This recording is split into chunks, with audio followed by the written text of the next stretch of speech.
You're 45 and you can't shut up? You're the most mature one, but I saw your nipples and now we gotta worry about that. You're a criminal justice major, right? You're gonna bail out all these girls' sons right this time. You actually have a job. Long ago, she was a stripper.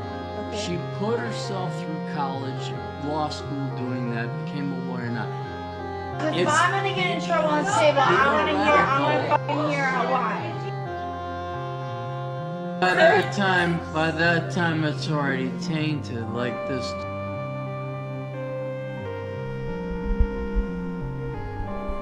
That is the most on-brand shit I've ever heard in my life. Why would my son date you? I don't want your...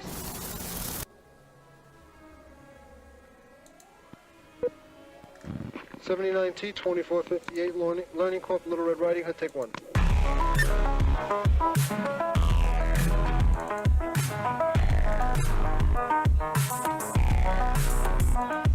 40 years of my life is in the wire that's gone. Does that make sense?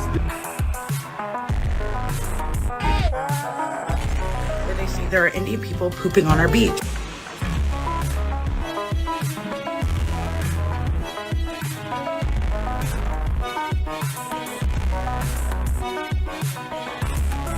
It's a spool of wire. 40 years of my life is in the wire that's gone. We're the good guys, Jack. Somewhere along the line, you just forgot that.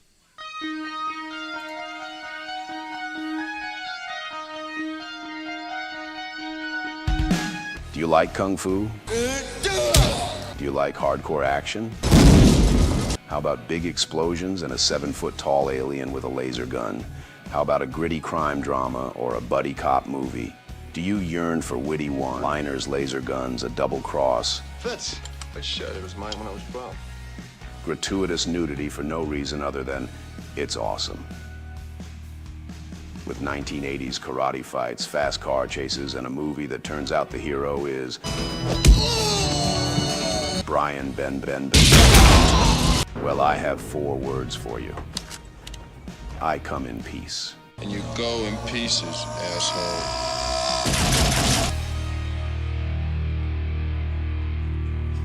So I feel for the Zoomers. Like, I really do. That's going to be coming out tomorrow. And you're like, wait a minute. Didn't you already do a video on I Come in Peace? And I did. But that's not a video on I Come in Peace. That's a video on Brian Ben in I Come in Peace.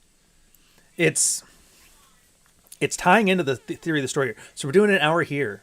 And then I'm moving over to Orion. And we're going to do an hour there. And we're going to talk about stories again. Technically, we're going to talk about Aeon Flux. I haven't watched that one since I was a kid, man. And I forgot how much fun there was. What's the period? I would say the late 80s to the late 90s. There was I don't want to call it counterculture, because counterculture is like an FGR term now. Everything's fake retarded, you know? But there was like... So Heavy Metal magazine, obviously everybody knows. Some great stories. I still remember my favorite action adventure serial hero isn't Indiana Jones. It's not Sherlock Holmes. It's Raoul Fulgrex. And it was just such a fun, campy adventure. Not just that either. I mean, obviously there was Aeon Flux. That's what I'm talking about here. But there was Mad Magazine and Cracked were just huge. And it was just taking the piss with everything, you know? I see some super chats. We'll get to that in a second. Let me just finish this preamble first. And everything that was out was very irreverent. And they told great stories, but they kind of just like winged it. If you ever watch my Dead Leaves video on verisimilitude and how you can have a completely nonsensical thing as long as there's an internal logic to it, people will enjoy it. The whole period was there. The original Ninja Turtles cartoons, or comics, sorry. The comics, not the cartoons, the comics. They were black and white. They were violent. It was awesome. Conan the Barbarian, Den from Heavy Metal. There was some other things I can remember. I mean, there was obviously old Bruce Lee movies in that. And it always had kind of like a hodgepodge of genre and talent and country thrown in. Like, you had your Hong Kong action. Like, I think still one of the best action movies of all time is still Hard Boiled, which is so strange because, like, the acting and the voiceovers are kind of bad and the music is kind of cheesy, but, like, when you put it together, it just gives an aesthetic. It's the Kowloon walled city of entertainment and storytelling. This wonderful pastiche of just chaos, and it was awesome, and it's gone. But life is about storytelling, and that's where we're at now. So we're going to do that in about an hour. First off, CG, $4.99 super chat. 1 cent short of a heartfelt. No worries, sir. I'm glad it's there. Hey, Couch. Hey, Siege. What's the difference between a field report and a case study? Where's the red pill definitions and origins? So I'm going to answer it at the end first and then back to the beginning of your question here. What are the red pill definitions and origins? It is a very fast and loose space when it comes to language and terms and definitions, it's probably one of the most communist things you see here is that nothing really has like a dictionary defined term, because people just use things as a rhetorical device, right? I think there's a few. I mean, ones that people coin themselves, if they're good, they do. Rollo tends to be pretty good at that. When he talks about hypergamy, when he talks about a dual mating strategy, he's mostly taking evolutionary psychology and bringing it over to the red pill. So the definitions there are pretty solid. But then once you percolate from there, it all gets wishy-washy. Like, there's constant arguments where guys are like, why do you call them a shit test? They're not a shit test. They're fitness tests. And it's like, yeah, you're not wrong. And yes, this would be a more accurate terminology to use, but I didn't name it. It's been common parlance, and so you just work with what you got. Now, obviously, when you see shit test, guys here, anytime a girl is acting shitty, they assume it's a shit test, which is not true. A shit test, which is also called a fitness test, is a very, very specific behavior for a very specific reason. When you are, and you write this down, when you, for example, act in a way that's sexually desirable, girl will feel sexual desire. Now, the reason for her being not as like straightforward as guys are in this, there's a whole theory, David Buss talks about it, where because guys are outies and girls are innies, we have visual representations of when we're aroused, so we tend to know what turns us on because we can tell, right? With women, they don't get that, so they tend to be more reactive. They get a lot more false signals than they think. So what they do is they test the man. They're like, I don't know, am I feeling something? Is this good?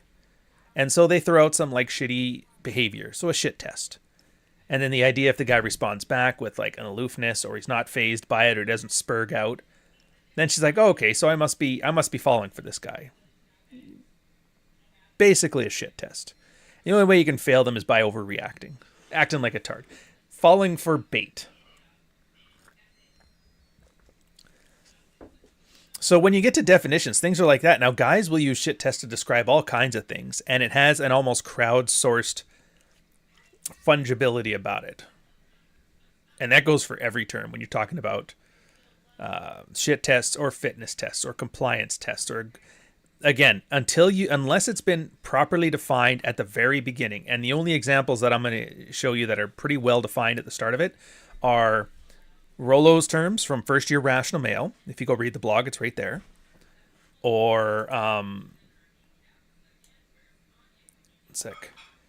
David Buss, Robert Glover, Manuel Smith. So like the assertive tools, the assertive Bill of Rights, the nice guy behaviors. Like, for example, alpha and beta is completely fucking out to lunch. There's like two camps on this one. One guy talks about it as if it's like alpha males are this. It's like botany. Like you have a fly on the wall, you put a pin in it. Like that one's an alpha fly and that one's a beta fly.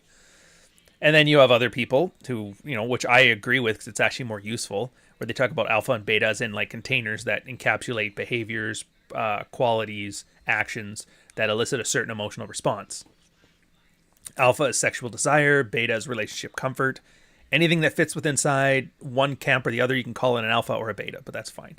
But then, of course, yeah, you get Vox Day, you get all those guys in there, and now you end up with fucking Alpha Sigma game grind set, and you're just like, whatever.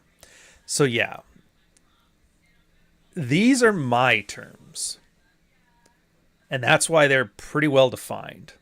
So a field report it's a term I borrowed sort of from the military, because when it came to guys swapping notes back and forth, they always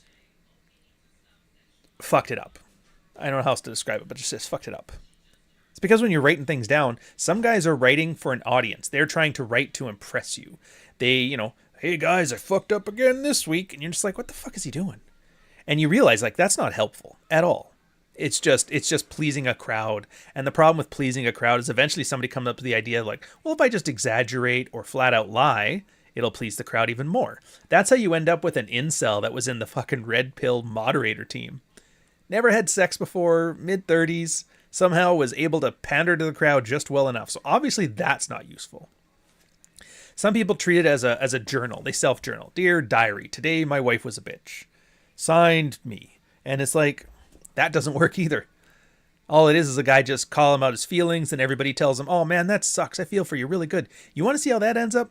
Go to the Dead Bedroom subreddit. Go to the men's rights advocacy groups. Go to any MGTOW speaking thing. It's just a constant hug party and hug party cry box. And I'm like, no. We're not doing that either. No, we're not doing that. You're getting a slur. So that doesn't work. And then the third one is a lot of guys will do it in a way that's like, just ask, like, I'm asking for help. And they're asking, like, dude, random people on the internet. There's a great meme for it too, where you show this African guy training like a 9-year-old to use an AK. And it's like when you don't know who's on the other end of your of your red pill advice forum. It's pretty funny. So sitting here hat in hand asking for advice doesn't work either. So if it's just notes, it could be all that stuff. And maybe there's some value in it, but it tends not to be useful. Things that tend to be useful are where guys write self-awareness. I've noticed it fit really well with OODA loops. Sometimes they don't have to be written in OODA loops. I choose that one because it's the most effective one I've seen. But I'm not going to be religiously held to it. If somebody finds some other way of being self-aware, doing some good stuff without having to do an OODA loop, I'm fine with that. But for field reports specifically, it's fine when somebody's like, I did something, I observed the results of the thing, I'm orienting myself towards what I think would be a solution. Either it's caused a problem or it's getting better, what do I do? Taking action on it, and then reflecting on that, right? That is a field report. It has a structure to it. If you guys are in the military, you guys might remember, they called them SMESIC. Remember SMESIC? Is any soldiers, sailors, or airmen in here remembering SMESIC?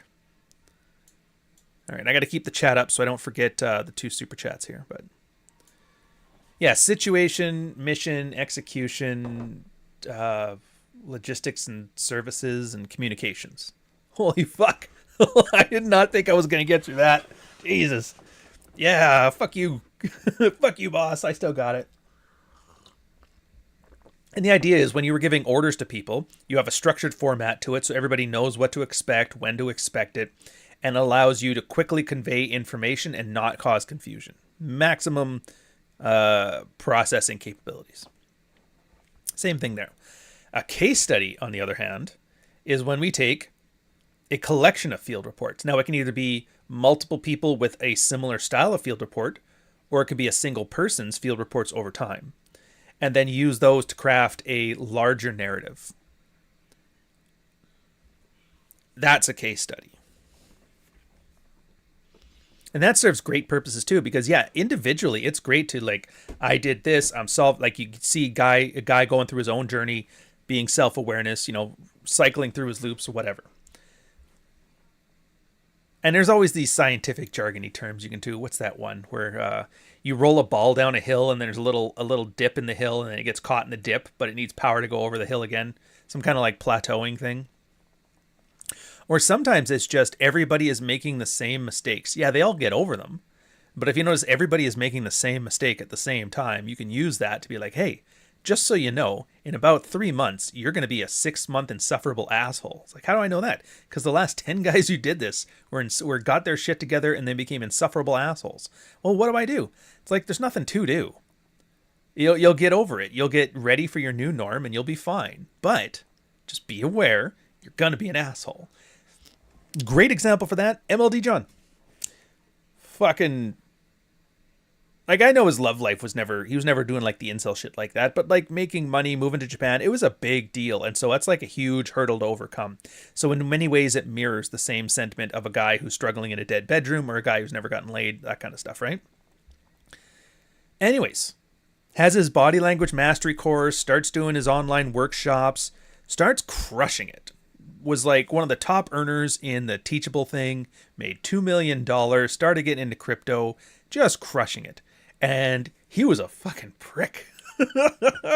A damn prick. And everybody was getting mad at him. Like, fuck this guy. What is this doing? And people are having temper tantrums. And he and Rich had a little pissing match. And I just kind of like... And, like, this is what I'm talking about. Like, the purpose of case studies. I'm like, guys, he's just going to be an asshole for 6 months. It's like... It's part of the process. Like, what do you mean? It's like, oh, yeah, you look. And I showed him the field reports. I'm like, look, everybody who sorted out their dead bedroom... Everybody who sorted out their sexless thing, M3, when he was talking about his confessions of a involuntary celibate, same thing. Soon as they fix their problem, they get a rush of confidence that's just beyond anything, and they become an insufferable asshole for 6 months. And then they're like, they cool down, they cool their jets, they calm down, and they're fine. So it's like, yeah, John's gonna act like a dick. Of course he is. He fucking earned it. So just don't take it personally. Let the shit slide. Let him have his fun. And in 6 months, he's back to normal. And yay. And sure enough, 6 months later, he's back to normal and doing his thing. And it's like, oh, guess all that fucking temper tantrum is for nothing, guys. Slow the fuck down. And that's great. And it's the part that gets me too is there's always guys in chat who don't understand these dynamics. Like I explain to you guys. I'm very autistic in this communication where I tell you exactly the dynamics that are going on, which you're not really supposed to do. You're supposed to kind of like infer them, you know, it's socially whatever, but the idea here is using direct speech to explain inferred speech. It comes across as autistic, it comes across as unattractive, but the whole reason you're here is for that. So yeah. Anyways, I see John Douglas here, Orc City. That's awesome. Good to see you again, sir. I hear you're still doing well. The Orc City meme is still going high. I wish I could be main character on Twitter for a day because fuck, he's actually exposing me to everybody else in the writing community got it. Like there's been 2 lately that have happened. I was just amazed by. The first one was some chick. I don't even know what the original thing was. She got bullied for something and she ended up deleting all of her stuff, which sucks because she didn't lean into it. And then the second one was Kirsten interviewed her. She was I think she's a black woman. She was a writer, and then she was kind of bringing up, like, yeah, the woke mob stuff, the cancel culture in writing. It's there, and it's kind of sucks, and it sucks for me, too. And I was like, oh, okay. It just, the only part that really irritated me, and I might be mixing her up with somebody else here, but she was talking about, yeah, I lost my agents and this and that. And now I only sell, like, 100 books a week, and I was like, fuck you. I mean, it's kind of humbling. Like, I don't even know what I have to go check. I should know this number off the top of my head. It's the kind of thing I would do, but I do know. Like, for example, Dog Walker, first month it came out, sold 400 copies a month, so 100 copies a week, which is really good. That's probably the second best book release I had next to Frame, which did 1,200 first week. And it's just funny when I'm like, dude, that did really well, paying the mortgage, covering the bills, and then meanwhile, like, these published authors like, man, I just got canceled. And it's like the same thing. I don't know. I think I don't aim high enough. But anyways, this isn't about me. It's about the stories.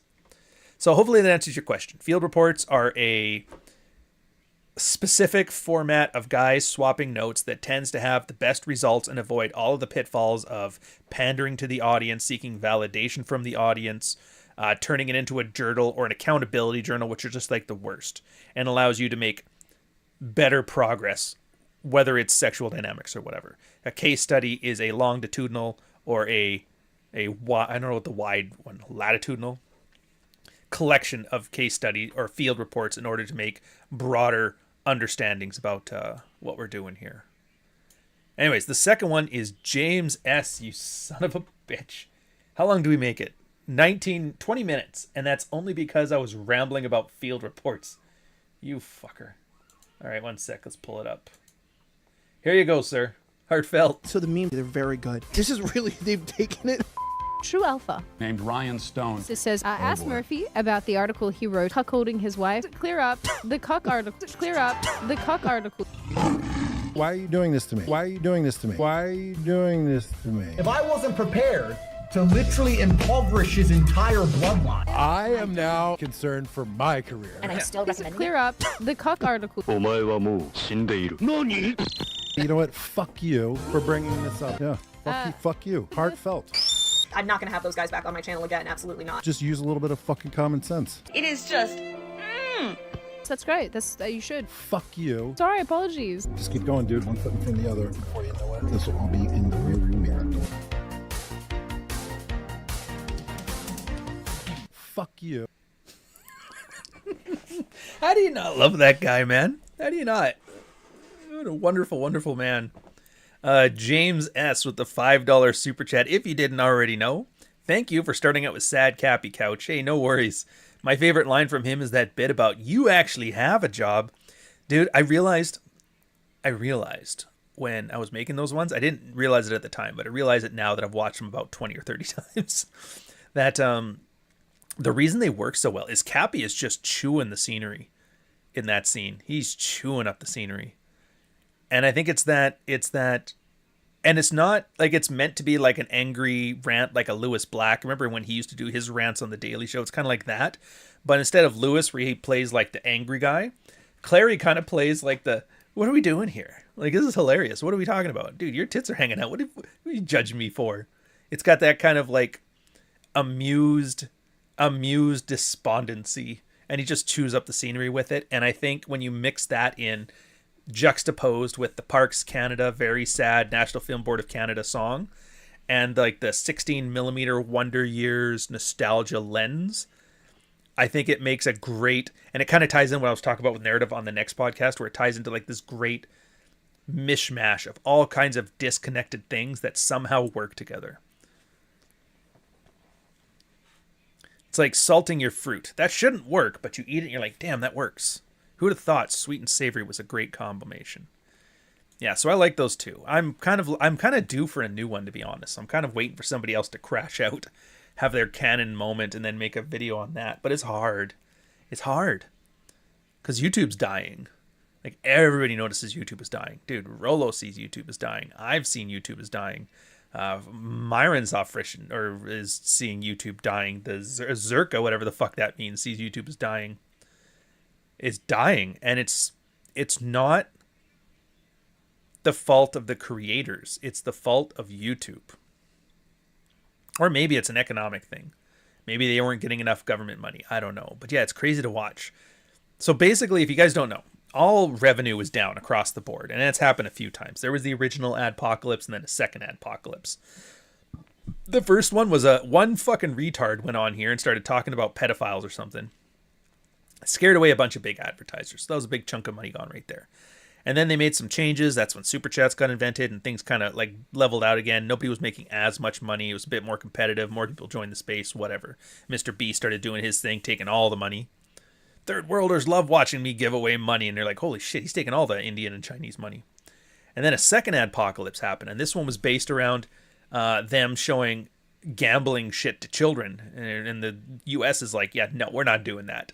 Get this shit together. And so they basically cut off any user data collection for people under 18. Like, they still do, but they do have to do it now in such a way that anonymizes them, which allows them not to charge premium rates. Because, dude, advertising, I didn't know this, but advertising to kids is where all the money is. If you can find a way to appeal to children, and it's partially for the same reason that trying to sell to smokers and chicks is good.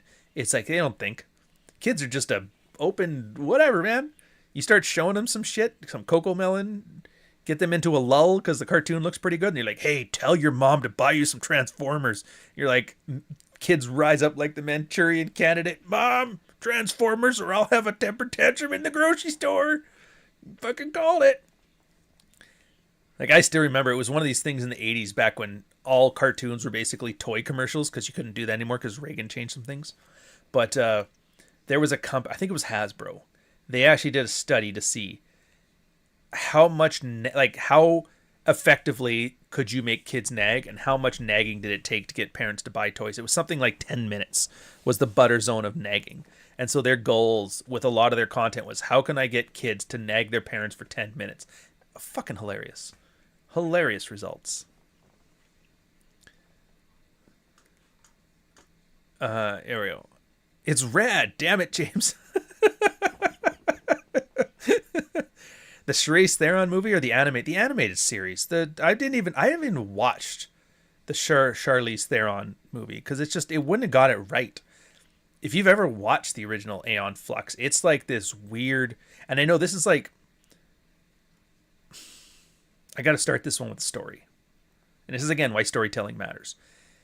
If you're a guy and you get a cool haircut style that pops out for you, you get like 6 months to a year max until the lesbians steal it from you. And I've seen it happen dozens of times. The Caesar cut was awesome for a while there. Guys getting a Caesar cut, that was cool. What happened? Ellen fucking stole it. Then lesbians took it. And you're like, God damn it. Now every guy has to go back to like looking shitty.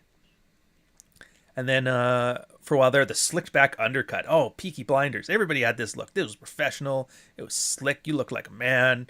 Guys loved it. What happened with that one? And lesbians took it. Damn it.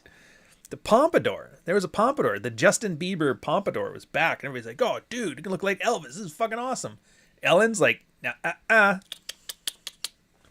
same. Took it for herself. Now the pompadour's gone. Now the slick back undercut's gone. The Caesar cut's gone. The newest one. Mullets are coming back. It's taken by Weish dudes, but whatever. iDubbbz took it. Doesn't mean it's not manly. That's why they're wearing it. It's like, I'm a real man. Look, I shaved the sides of my mullet. And you're like, all right, whatever. Ask your wife. Ow! So I give it another 6 months till lesbians start wearing mullets. Now, what does that have to do with anything? They take Aeon Flux was the cartoon version of the Ellen DeGeneres haircut stealing bitch shit.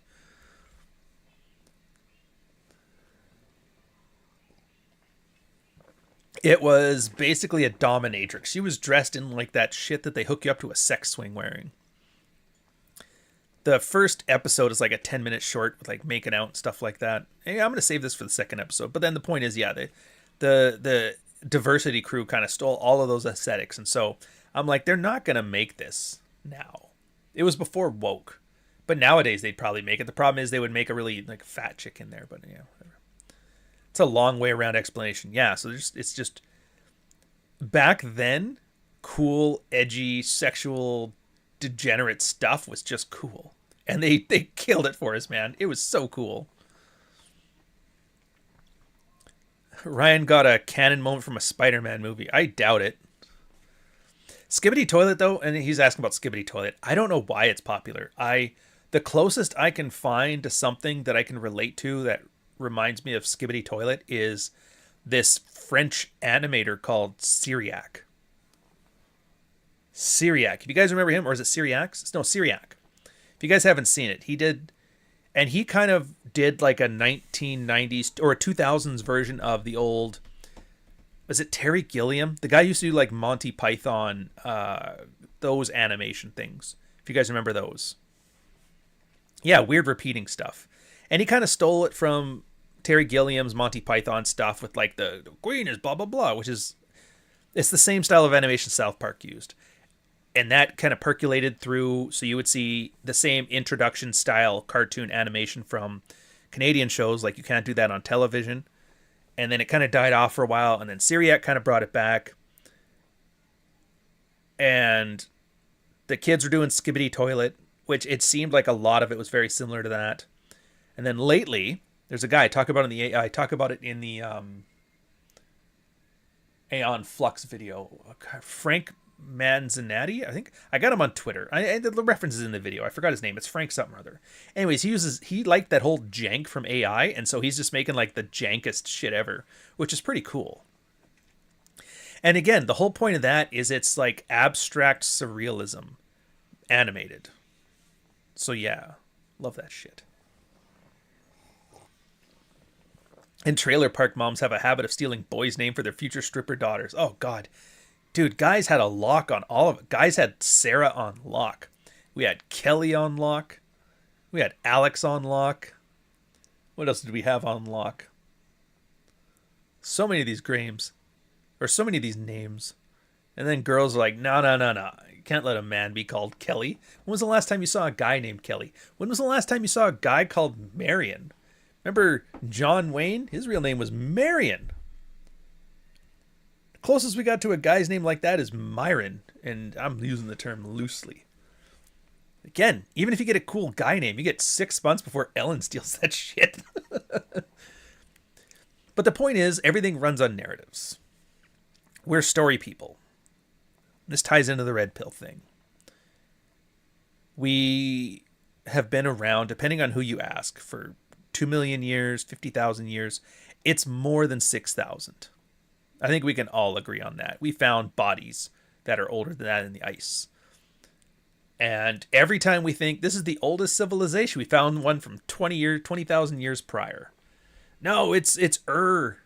Ur is the cradle of civilization. Like, well, what about this random outcropping in the UK that's like 10,000 years earlier? I don't know. It's gotten to the point now the conspiracy theorists have like it's not implausible, but it's not correct in that we had like a billion-year-old civilization, but because of the way the tectonic plates works, all evidence of it is gone now, which I don't think so.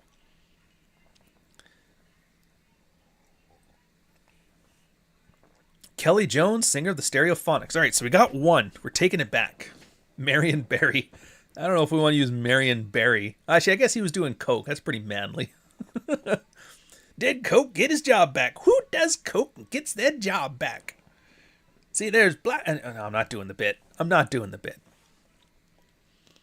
Stories. And the written word only started something like 10,000 years ago, 15,000 years ago.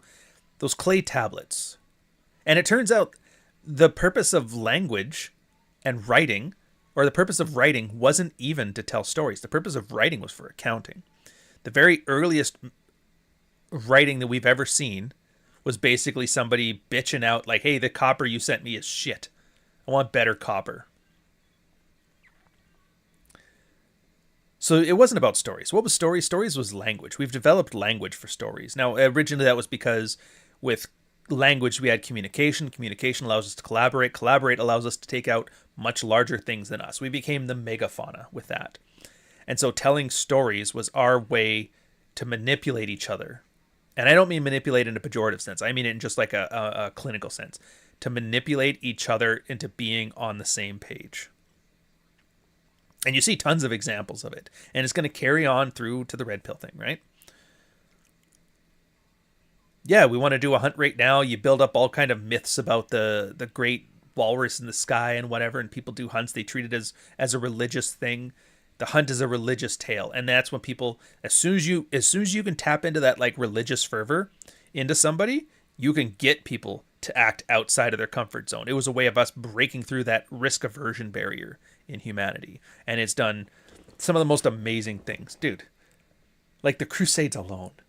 Hey, I want you to take all this heavy-ass steel armor. We're going to go 1,000 miles down there, and we're going to fight some people in the desert for God. And everybody's like, sign me up. Let's do it. Walked them down there. You couldn't get a bunch of secular Redditor atheists to do a crusade. They're going to be like, oh, it's too hot. I'd rather stay home. Can't we just import them here?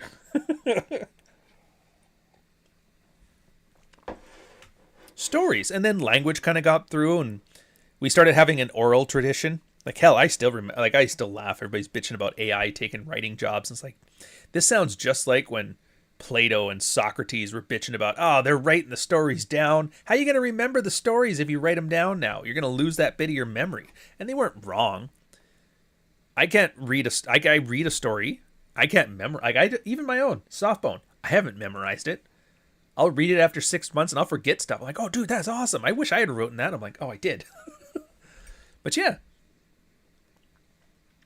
You write things down, you start forgetting. The Gutenberg Bible, everybody was able to get the same stuff now. And so the story was able to proliferate. So you got the same story. It was good and it was bad. It was bad in the sense that previously the Bible was all about, it was written in Latin, only the priest could read it. They were kind of like the gatekeepers of information. Gutenberg Bible came out, all of a sudden everybody could read the Bible. What happened pretty quickly? Fucking Puritanism, the Protestant Reformation. An entire branch of Christianity based on fuck you, you Catholic. All because of sharing stories, swapping notes. Which is funny, and that this ties into the red pill thing. Does that not sound familiar to you? Interesting. You have a bunch of people who have gatekept information, causing a certain paradigm to exist. As soon as you start sharing stories and spreading information outside of that area, you create an entire new paradigm. Crazy. What happens next? Lloyd's Coffee House. They started spreading coffee as like a commodity good. It was the first commodity good. Before that, everybody was boiling their own booze, making their own wine. The king drank his specific wines and his specific beers, and the peasants drank their own specific wines and their own specific beers. But coffee is just coffee. It's like Coca-Cola in that way. The queen and the peasant drink the same Coca-Cola. It's a commoditized product. And so for these coffee houses, they had to import massive amounts of coffee. And they would sell it. It was like a pence a cup. You walk in, you have a coffee, cost you a penny. Which back then was a big deal. And then you'd make coffee houses, because coffee was hard to get. So everybody's drinking coffee. What happens now? You get policymakers, you get intellectuals, you get sheep farmers, you get merchants, you get law enforcement, you get peasants. Everybody's sitting in the same building, sharing stories, drinking a coffee. And for once, they're not drunk. So nobody's drunk, which means you can be lucid when you're telling your stories. Everybody's telling all these stories. What comes out of it? Scottish Enlightenment. Holy shit. I just figured out how perspective works with mathematics. My art can now look way better. Hey, you know what I just figured out? The merchant class kind of sucks. Let's do some capitalism. Some idiot on the coast is like, yeah, my dad won't send me money. I'm going to make communism. It's like, you fucking cocksucker Nepo baby. And it's true. Karl Marx absolutely was a Nepo baby. He's like, Dad, can I have some money to hang out with my friends in Vienna? And he's like, get a job, you lazy bum. He's like, proletariat, bourgeois, fuck these guys. Let's take all their grain. Let me tell you about the price of linens. It was basically a treaty of fuck you, Dad, send me money. Hassan Piker was Karl Marx. So I'm not saying it's always good. Obviously, communism didn't really work out well, but it seems to work. I mean, everybody seems to love it, which kind of drives me nuts, but whatever. So Lloyd's Coffee House, bam. Guys swapping notes, telling stories, sharing information outside of the zeitgeist, because before then it was just a class system. Aristocrats talk to aristocrats. The second estate talk to the second estate. The third estate, the priests talk to priests. Merchants talk to merchants. Aristocrats talk to aristocrats. It was only in the coffee house that the aristocrats and the priests and the merchants and the peasant class would all talk amongst each other. Crazy things were coming out of it. Yeah, and you get insurance. Usury became a thing. Yeah, so I mean, I'm not saying it's always good, but it will change things. And then the internet, same thing. What happened? The communists, those damn dirty commie bastards. They had nukes, and America's like, dude, that's a lot of nukes. Like, what happens if they take out half the country? What's the other half going to do? Like, we'll make a network, so no matter how much of it they nuke, we'll just figure a way around it. As long as we have some country left, we'll be able to talk. They made the internet. They made DARPANET. They made the Gopher. They made Usenet. All this stuff. An interconnected, what does that call it? The longest string in the world with 1 million cups connected for the common man or something like that. I have a really catchy one. I have a short story on that one, which is kind of like a parable for the internet. Same thing. Then what happens? All of a sudden, everybody gets to talk to everybody else. What comes out of that? Bam, fucking red pill. The whole dynamic has changed. What's the dynamic that changed? Is it good? Is it bad? I don't think we'll be able to say for like about 100 years. And it could just be like a blip on the radar and not mount to anything too. So let's not fluff ourselves too fucking hard. But it's entirely possible that like something permanent will change because guys are now able to talk amongst each other writ large. Same as Lloyd's Coffee House. And we might end up getting, like you said, insurance out of it. There might be some other red pill thing that has nothing to do with sexual dynamics that comes out the other end. Who knows? I will say this, though. For, like, the individual, things are getting better. En masse, that's for tomorrow, Homer, to sort out. So stories matter. And all these little stories. Dude, Michael's story sets the tone. It's actually, I didn't believe that the Red Pill guys came up with it because it works perfectly. If you guys, Michael's story and Confessions of a Reformed Incel. I'd say it's probably the two best starting myths a group could ask for. If you guys haven't read them, and if you haven't watched my video on them, why have you not watched the Sidebar series? It's there specifically for every time we talk about, well, you just got to do the work and all this stuff. It's all in there. All the work is there. I'm just not going to talk about it every goddamn week. Did it 6 years ago. It's still irrelevant today. I don't watch them now only because, like, I hate the sound of my own voice and I hate watching my own shit, but that's fine. Anyways, the point of Michael's story was there was this guy who believes in, like, the traditional conservative and comeuppance, and everybody gets their, Jesus will fucking punish you, bitch. And all these chicks were having fun and enjoying themselves and having sex, and he could have joined in at any time. He just chose to be a fuddy-duddy. No, I'm going to get a college degree, and I'm going to be a good father, and I'm going to marry a virgin, and you whores are going to burn in hell. And they're like, dude, we're going to be fine. And sure enough, they were fine. And sure enough, this guy did end up being angry and bitter, and he discovered, and so it like ties into all the other stories. The saving the best is a guy just like Michael who ended up finding a girl, and he's like, ugh, I did the right thing. I waited till marriage. I did all the things all the people told me to do, and now I'm getting like once a month duty sex, and it's not fulfilling, and I don't like it, and she doesn't like doing these things anymore. She doesn't like making me happy. I never, so why is this? And then he finds like a tape of her getting gangbanged at a college party. She starts crying. And he's like, dude, I married a whore that fucks like a prude.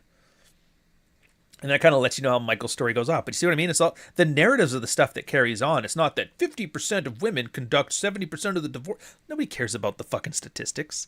Nobody cares about numbers. You have an infographic. In fact, the only infographic that has ever stood the test of time, again, tells a story. It's that you know exactly which one I'm talking about. If I talk about a red pill chart, you're thinking in your head, you know exactly which one it is.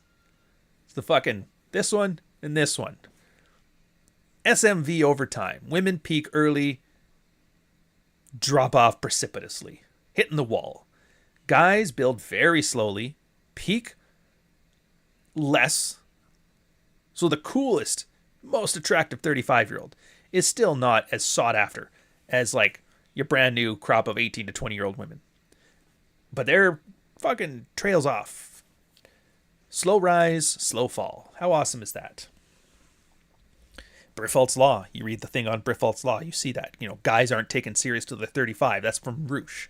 It's gone now, but it was a pretty good essay. Nobody takes you seriously till 35. Briffault, back in the 1800s, during the Enlightenment, same thing. Girls are ready to go at 18 because they have the mind of a child, of a teenager right then. And it's great because that's good for raising kids and that stuff. And they're about as mature as they're going to get. They don't need to get more mature. There's nothing wrong with them. Nothing bad about it. It just is what it is. Guys, on the other hand, are fucking tarded until they hit like 30 and they get some shit done. They have a lot longer to mature. But then once they're matured, it's pretty stable. Again, all these stories are in a chart. It all carries on from Michael's story. And it all carries on from M3, Confessions of a Reformed Incel. The guy was sitting there. 12 years of celibacy. He was angry and he hated women. And he's like, every time somebody bitches about their life, he's just like, I just want to put their head through a fucking wall. And then one day, he just out of pure just frustration and desperation, act like a complete dick. And it was just the right place at the right time with the right woman. And she's like, I love how you treat me like garbage. You're like, what? And you're like, oh. And he got up and he's like, oh. Soon as he got his first lay, his entire worldview changed. Which again, that's a story for the incels. Story for the incels. All these incels are talking about repeal the 19th and all the black pill doomer. All the outgroup that we talk about. Oh, repeal the 19th. Oh, remove the vote. Oh, Handmaid's Tale this and do this. Women need to be put through this. First blowjob, they're like, guys, we need to save the West. the replacement birth rate is dying, and you're like, holy fuck. How strong was your worldview when one blowjob fucking just like that, right? And I still laugh at that one. You take the angriest, most misogynist dude on the internet, get him laid, and then watch him instantly turn into just a puppy dog. Just a puppy dog. And again, when you read M3, that's kind of like one of the little subplots you see in there. It's like, oh, dude, he was the angriest, most bitter, vengeful dude ever.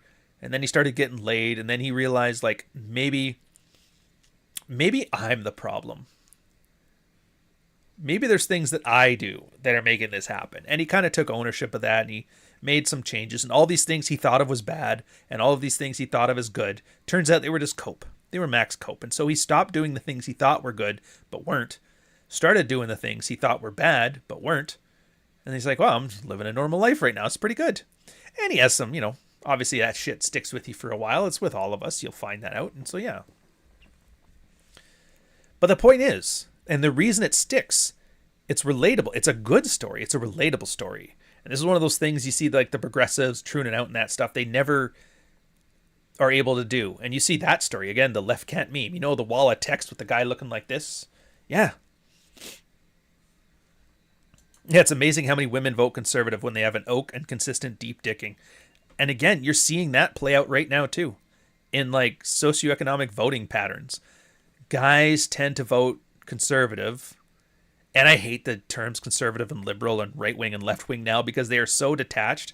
They're about as meaningful a term as saying Coke voters and Pepsi voters. It's branding at this point, and they just code for man and woman. But you'll see it. Like, yeah, you ever seen the one where it's like the chart where women are going hardcore left wing and men are consistently moderately right wing, and then married women consistently moderately right wing. So it's really just a case that the marriage rate, the fact that we have a dropping off marriage rate, dropping off incel rate or whatever, like people aren't getting laid, that's directly causing a lot of this separation we have. And women are just voting for women things, which tends to lean pretty heavily towards communism. And guys are leaning towards right-wing things, which everybody keeps accusing it of being fascism, but I really don't think it does. Like, I've yet to see, unless you're autistic. I remember when Rollo told me that, it's like, dude, start looking at all the Austrian painters back in the day. And you look and you kind of see, and you see their talking, and their behavior, and their writings. You're like, these guys sound just like Illimitable Man or any of the other 100 autists out here on fucking Twitter. He goes, yeah, now you see it, you don't unsee it. It's like, oh, fascism is just autism with power. And you're like, yeah, well-adjusted guys don't do that shit. It's like, oh, makes sense then why the chicks are all neurotic about the unattractive guys. And it's like, you see what I mean? It all codes to this. Unattractive guys, fascist. Women, communists. Guys, oh, I hate men. So you finally admit men aren't getting laid. I never said men weren't getting laid or were getting laid. Like, you finally admit that. A lot of men aren't getting laid. That's never been my stance. My stance is they're not getting laid because they're M3. They're refusing to accept that their worldview and their way they approach this stuff is wrong, because that is too much of a crush to the ego. Oh, good. Thank you, Santiago. Rule 0 is going to be on Jack's channel. That's good. Yeah, no, the issue is ultimately there's another story out there, and I don't know how it's going to manifest, when and where, but it's going to be a moral story, a good moral message. And I'm going to end off with this, and then we're going to goof around about Aeon Flux, where what guys think of as good behavior and what guys think of as bad behavior is going to get flipped on their head. But well, thugs and simps, I'm sure you've heard that. When without male guidance, guys tend to become thugs or simps. There's a third path where I'm not even going to say it's split in the middle. I'm just going to say it's like thuggish when appropriate, simpish when appropriate. Leaning towards the side of thuggish. A collection of behaviors that tend to be beneficial. So self-interest is the narrative, the moral message that's going to come out of this.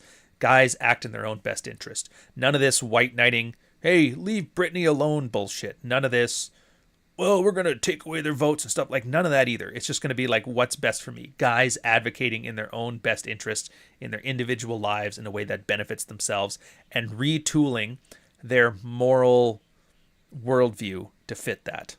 No church telling you to do stuff that's against your best interest. No government coercing you into doing stuff that's against your best interest. And that's going to carry over to like economic choices, the type of education guys pick, the type of jobs guys use. It's going to go into your social organizations, the kind of people you hang out with, the kind of places you want to live. It's going to go into your relationship choices, the kind of girls you're willing to date, the kind of girls you're willing to date long term, the kind of girls you're willing to settle down with, the kind of behavior you're willing to put up with, and at what point you're willing to walk away. There's going to be a coldness to it. At some point, a guy just cutting his losses and running is going to be a thing. I think Irish weddings will be on the rise again if women notice it. But whatever. Yeah, it's going to be very praxeological. I'll never forgive Trudeau for banning clock stoppers in Canada. All right, whatever. And I hate to say it. As a Canadian, I hate to say this, but Trudeau is a bit of an icon for this. You got to remember, this guy's the one that shrugged off a Me Too accusation with, well, we all remember shit differently. And she's like, you grabbed me by the pussy. I was trying to do an interview as a news reporter. And he goes, what are you going to do? He was the first pickup artist head of state in world history. He's just 40-year-old bum, slumming around, sleep with chicks, got into office, did a whole bunch of communist shit, came into office with a $10 million net worth, left office with a $380 million net worth, and now he's out hiking mountains in fucking France. His wife can't stand him. She's going to write a tell-all book. I don't know, it's just fucking... I'm awe-inspired by that man. I really am. As a Canadian, I wouldn't piss on him if he was on fire. I'm not, like, whatever I would say to this, I'm just going to not say it because terms of service. But in Minecraft, you get me? Oh, he is a red pill superhero. Oh, dude, just like, and Andrew Tate is too. As much as I can't stand that guy on a personal level, I cannot argue that they're not effective. Trudeau fucking hired Melina Joly as his foreign affairs minister. Just some French chick he was fucking on the side. Brought her into office. He's got free tail sitting there. He did a coke bender in India and skipped the whole progression thing, caused like some huge international things. He's probably having orgies. I know there's some like open secrets in that. They kind of hint on it in Canadian news every now and again. Apparently he's like, he's not limited by his biological needs. Like, I don't know how to say bisexual, make it sound fucking weird, but you know what I mean? All that kind of shit. He's fucking slinging it. He's out in the mountains right now, fucking more chicks, having the time of his life. It's like, dude, Andrew Tate, same thing. There was a tweet, somebody, I didn't know, other people knew this too, but he's like, yeah, you guys would not believe the amount of right-wing e-girls that this man has fucked. And I was like, I will. The only reason I don't know more of their names is because when people told me who it were, I was like, I don't know who the fuck that is. But apparently if you're into the whole right-wing blogosphere, videosphere thing, you're like, oh my god, her and her? Like, we all know about Peterson's daughter. And yeah, whatever. He trafficked women, laundered money for the mob, of course. But he slept with a lot of chicks doing his whole wrestling promo shtick. That's all he was doing. WWF promos, shirtless live streams. Fucking slept with half of the professional sphere. You gotta admit, like him or not like him, he red-pilled his shit. Then you should love the Indian Prime Minister. Oh, my friend. My friend, you are talking to the wrong guy. You'd love the Indian Prime Minister. Would I? Gonna insert an oof sound. Anyways, we're gonna go to the other channel. We're gonna talk about Aeon Flux. It's gonna be so much fun. And then Jack's got his thing coming up. So where is my outro? God damn it. There she is.